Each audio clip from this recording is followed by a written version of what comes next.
Hello everyone and welcome to the Wolfside channel. Today with a very special topic, always special. The Relic Wars. Because they will have a comeback in Mortal Online 2. In short, Relic and Artefacts are things that are dropping from the sky that people can acquire, that give them certain buffs that other people can acquire from other people and which can't be destroyed. So that people will fight over the relics. For example, in the first game there was a relic that a pet is leveling 1 level each minute. And with animal care it was 30 seconds, I guess. And each guild waged war about this relic because a lot of people wanted this relic. And there are more relics out there who bring similar buffs or very good stuff for the whole guild. So I guess this will breed conflict. But Henrik explains it the best. So here, highly cutted and condensed Henrik's explanation to this. Yeah, this is obviously, Relic Wars is a TC related thing. That gives more meaning to have TC. A lot of people say there's not too much of a meaning to run a city TC anymore. This will obviously be a big component that is required to benefit from some of the relic conflicts that we're adding.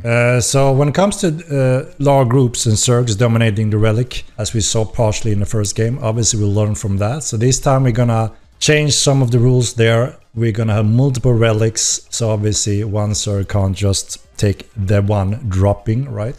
So that's something we always consider to make sure there's plenty of room and content for multiple groups from smaller to larger. So yeah, I guess we can continue on and looking at what the Relic War is, so you can get a better idea and understanding of why it brings a lot of content for all types of players from small to larger, and also a persistent ongoing conflict at all time in game. Of course, Zergs focusing on one thing will be dominant. That's why, you know, we have seen another Zerg take on the big Zerg, and things have been changed, right? But that's the nature of a sandbox. You know, who determines that? We can only promote multiple things that may make it harder for a Zerg to be in this place, you know, physical space, and they can't be everywhere at the same time in the game world, right? So that's obviously some things we can work with, just like the dungeons. You gave us awesome feedback when it comes to multiple exits and so on. That helped a lot, you said, and that's what we have seen on all the latest dungeons. So obviously that's always something we keep in mind, right? And all your feedback is valuable when it comes to what we could consider to help and promote that kind of content. All right, let's take a look on the Relic War, so you can get an understanding of what that means for the game and how the Relic War is going to be expanded from the first game a lot. It was a very successful feature. A lot of people enjoy that in the first game, and that's also why most of those veterans from the first game have been asking, please bring it back to Mortal Online 2 so we can have more daily and weekly actions and gaming conflicts, group conflicts, because, you know, a lot of people are want new type of content and want to roam the world and run into other groups. This will both give PvE and PvP experience. A dynamic feature where players compete for control over different types of relics across the world. And we are blending PvE and PvP elements with a variety of gameplay objectives. So it's designed for strategic group play, encouraging both exploration and competition from smaller to larger groups.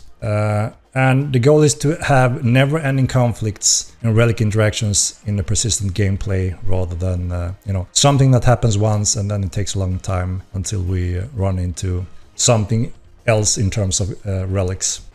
So yeah, why wouldn't I use some type of PowerPoint, a switch pictures to go through to explain it, because that is probably the best way to go through it and explain so everyone understands the concept of it, and then it's better and more efficient to get feedback on it or suggestions or whatever that may be. Like I said, before we are ironing out the core rules, right? There's still room for modifications. So I thought best way to introduce you guys to the system, the better and easier it is for you to understand it, and to also have valid feedback and suggestions on it. Yeah, and when we used this before in other systems, people were happy to learn about the system in this way. But, you know, we can't please everyone. You know, it doesn't matter how much we try. There will always be someone that are disappointed how we share the information, and that's fine, I guess. But this is in short, right, what it is. We're looking at 5 types of relic currently. We have PvE attracting relics, which will trigger world event. There will be specific mobs attracted by the relic, which obviously is up for you guys if you want to wipe them out to try to claim it and grab the loot and rewards that there may be. Bill Bounty, thank you very much for the 33 months. We need fishing system, entities, and Spirit and Necro reworked, Voter Malik, ability output, wayside, relic walls, random system.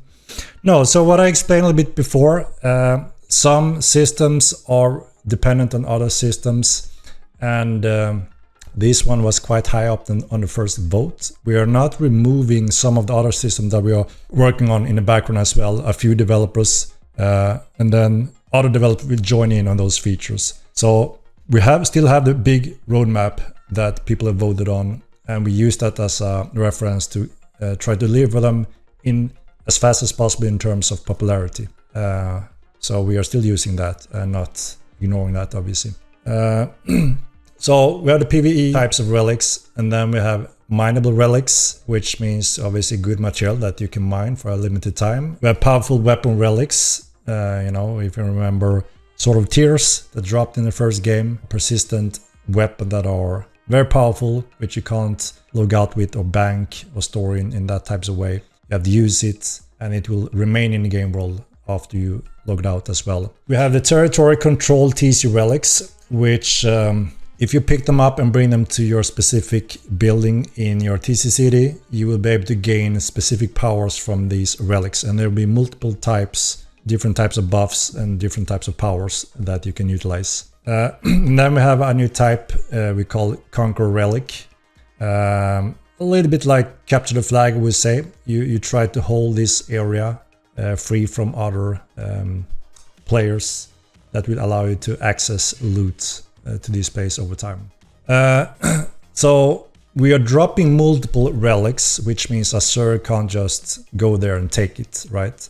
They have to pick and choose, and obviously moving across the world, since we don't have instant travel, a Zerg can't, you know, move across the world as fast as a local group may be able to do. So obviously there's balance around how long should the relic be accessible and not accessible. In the first game it was too hot for anyone to engage with, so there's time to gather around it and have conflicts. And then after X amount of time you're able to pick it up and use it or move around with it. So we are using all the experience we had from the first game relic system, the pros and cons, and try to refine them to be better for more players and more content of it as well, and minimize one Zerg to take that one relic that was quite a lot in the first game. So obviously we're going to change that. So those are the current 5 relic types. Obviously this is something that can be expanded on. And again, we're always open for suggestions and feedback when it comes to these things. So a relic is dropped from the sky, so everyone will see this Metroid flying. You will hear the sound, and it will look a epic view, and you will see it across the world, and you will obviously see it when it have crash landed. There's also a light beam going up, so you will always be able to see it and move towards it. Obviously you may not be alone doing this, but this is also why we have multiple relics in multiple places. So yeah, you may have to pick one of them or spread your forces or whatever, right?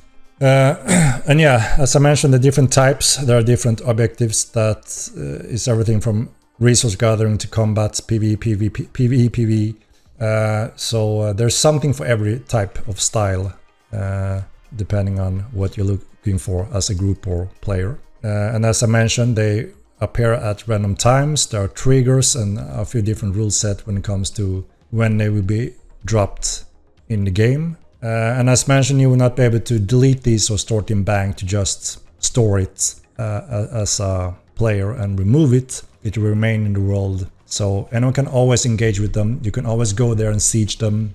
As you see here, we have special siege rules when it comes to this as well. You will be able to siege this building at any time and take the relics from them and bring it to your city instead. So there's no, that is our goal at least, to not have a limited time frame on this. Only when you put it and secured it, there's a cooldown, and then it's up for grabs for anyone again. And we're not talking about a big siege like, you know, you have to have multiple manganons to destroy these type of relic buildings. It would be quite manageable for a small group, like a hit and run, to try to have a lot of conflicts around the relics, and there will be many different types, as I mentioned, and many active at all times as well. So that's the basic rules behind them. The PvE attracting relic, mobs will attempt to claim the relic, and the players must defeat them to earn loot and the relic's reward. And reward scales with the number of waves defeated. If all waves are cleared, a boss may spawn offering a special loot. So this adds a lot of PvE encounters as well, with specific loot. And again, open world. A lot of you players have been suggesting, asking for open world mobs, loot, PvE encounters. Obviously this is one of those big one. And we have mineable relics, as I mentioned.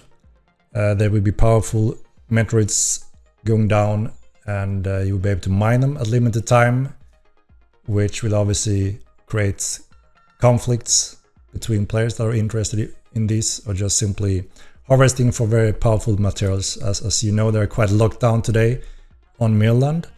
This will add some options to that. And then we have the powerful weapon relics, as I mentioned. For instance, the Sword of Tears, a very powerful specific sword that are visible on the players. And again, you can't bank it or store it. You can use it on the battlefield, you can pass it on to your friends, put it on the ground, and you know, let it be or use it. So that was also very interesting in the first game. One group managed to get it, banked it for a year, then took it out. There was a big war. Someone took it and said, we are not going to bank it, we're going to have it until we are defeated. And it was in the game world again for quite a while. And then I don't remember the outcome, if it was banked once again or it was left somewhere. But quite interesting. The players are in fate of outcome of these types of weapons. And then, of course, like I said, we have the TC relics. You transport the TC, the relic to your TC city, place it in a specific building that then locks down and give you as a guild specific bonuses, very different types of bonuses. Everything from growing pets faster to yields faster to being more powerful in different ways. And like I said, these are siegeable at any time, even by small groups. You can try to claim relics and take them from them to use them in others or give to others, whatever you want to do. And then we have the new types, as I mentioned, also a Conqueror Relic, which I would say you can recognize a little bit like a Capture the Flag. You are in this relic area, and the longer you control it, the more access you have to its loot. And if someone else goes there, they pause the loot access, which means you have to fight enemies off to be able to continue getting the loot from this. So this is also an interesting control area type of relic. And yeah, like I said, you know, this is a system that is quite open to tie into other systems and can be expanded on very different types of King of the Hill. Yeah. That's probably a better term, King of the Hill. So as I said, we are always open for suggestions, feedback, what could be changed, added, tweaked, or if something is missing. We are happy to hear that feedback early in the core development of it, so there's still room for you know, doing stuff like that. So this gives you a more insight of the general rules of the Relic War. Comparing that with the Dimension runs, which opens gates at limited time, and it's only that group that can join into the gate. That's just a fraction of the player base that have a chance and opportunity to jump in. There will be different types of gates that are more frequent. There will be some rares. So obviously it's a cool system we want in the game, but this is more highly accessible by the masses.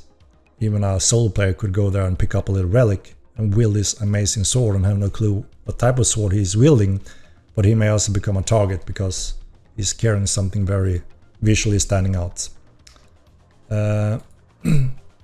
So Yeah, that is, in short, the Relic Wars. That sounds awesome, and I hope that Star Wars can implement this as Henrik explained it. And I also hope that they won't make the same mistake in making one relic so damn good and all the other stuff not so good. But it doesn't matter anyway. If it's one relic or 10 relics, it doesn't matter. People will fight over this non-stop. As long as it really is worth it, like in the first game. The problem is if you have a relic that give not enough benefit, where 50 people saying, oh yeah, let's acquire this, let's invest months of effort and gold and stuff to siege the other guys to get this relic, it needs to be damn good. And on the other hand, it's like you can't make it damn good because then I guess it would be pointless, because everyone will run around with damn good buffs, I guess. So I don't know where this is leading, but I'm interested in that. And if you're also interested in the future of Mortal Online 2, then please subscribe and leave a like. Would be awesome, by the way. And special thanks to all these supporters, of course. Carmel, Paladin Life, Lukario, Rhonus, Paarthurnax, Cologne, Bulldog, and all the others, of course. And never forget to make your relic hard, I guess. I mean party hard. See you all next time.